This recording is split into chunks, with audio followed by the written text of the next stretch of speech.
Well, welcome back, everyone. You've got myself, meteorologist Sheldon Beshears from your First Alert Weather Team. We've got Emma Webb from the Don Harrington Discovery Center here with us talking surface tension jars. What is this? So our surface tension jars are actually some kind of special mason jars that we have taken and we've removed the top and we have put a mesh piece inside instead of just a piece of metal. So for this one, we've kind of maneuvered it a little bit more. We've actually cut a hole and glued some mesh down. This one is definitely a lot easier to make than this one. This one, you just take the lid off and there's a piece of mesh inserted in there. And our surface tension jars are actually super cool tricks that we can show like family and friends, and all we have to do for these is we have to put a little bit of water in them, and that mesh allows for us to pour water right through. That's how you see it. There's no trickery here. I mean, she just poured the water right in.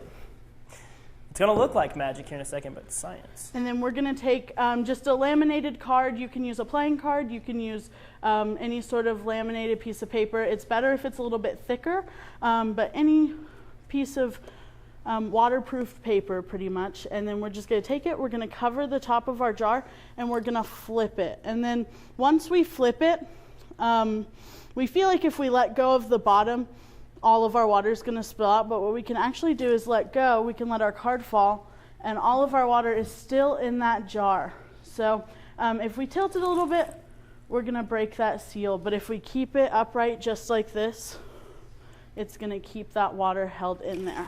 So explain to us what's happening here. How is it possible that when you flip it upside down, the card comes off, the water stays in the jar, even though it's very clearly mesh? It's covered in holes. Yeah, so our jar is filled with water.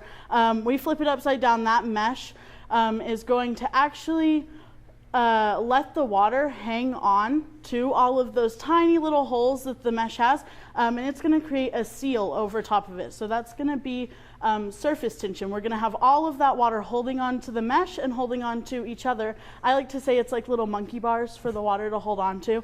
And so then when we flip it, just like that, we're going to create that seal, and that seal is going to hold that water inside. Now, we do have gravity acting down on this jar, and then we also have air pressure all around it and inside it.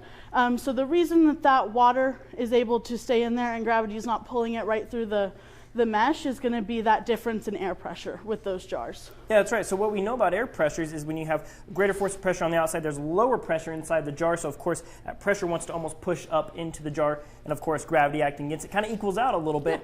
Yeah. And what we know about clouds, of course, for clouds to form, you need water particles to stick to things in the atmosphere. And of course, that's kind of what you're seeing there with surface tension. You get a little bit, even something small, that water can stick to it, and it can almost stay suspended of sorts, like you see in a cloud. Yeah, and then we also have this big jar that we can go ahead and show you real quick. Same thing, you can pour the water straight through that hole. I like to do it over a container, just in case, over a sink. I've already kind of made a mess, but... Science is messy, so a tub, lots of towels nearby, make it easy. So same thing, we cover that hole, and then we flip it, we can let go, and we can remove the card, and that water is going to stay inside that big jar as well. So it's the exact same concept with that one, it's just a little bit bigger. And we can tilt it, and we can break that seal, or we can flip it and set it down. And that's surface tension jars.